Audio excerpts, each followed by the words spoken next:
And we begin here at 5 with new details about the man accused of starting the fire that became the Palisades Fire. His father says federal agents and prosecutors have tried to exaggerate some of the evidence. Good evening once again, everybody. I'm Michael Brownlee. And I'm Colleen Williams. He testified this week at a bail hearing and said his entire family is convinced of his son's innocence. Our investigative reporter Eric Leonard was in court. The defense attorney for Jonathan Rinderknecht says he believes there are major holes in the prosecution's theory of the case, the evidence allegedly linking his client to the Palisades fire. He says his own investigation is now focused on why the first of two fires in the Palisades wasn't fully extinguished. Jonathan Rinderknecht, facing trial next year on 3 federal arson charges, appeared to cry at one moment in court as his father, who flew in from France to testify, was asked questions about his relationship with his son. Joel Rinderknecht told the judge, "Everybody in the family is very upset that he's being accused of this."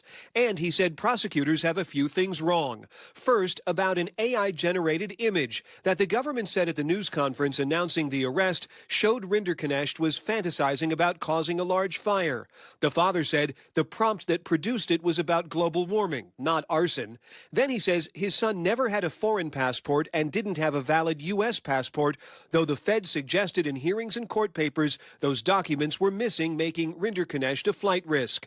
After the testimony at federal court in downtown Tuesday, defense lawyer Steve Haney said Rinderknecht's father had planned to stay in the U.S. to help supervise his son if he was released on bond. The judge denied it. Well, he's obviously disappointed. I mean, it's his son, and he's had a great relationship. You got somebody who's never been charged with a crime, never had a criminal conviction.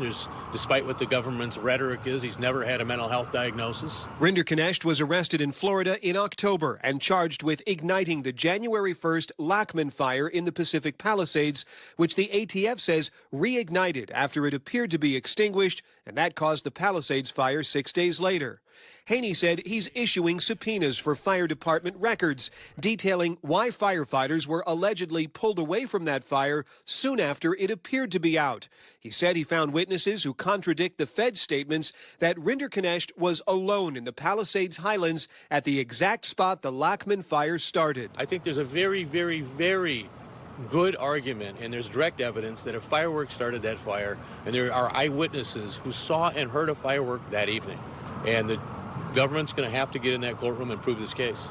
Federal prosecutors declined to discuss what happened in court or any of the details of the case. Rinderknecht will remain in jail until his trial in April 2026. I'm investigative reporter Eric Leonard, NBC4 News.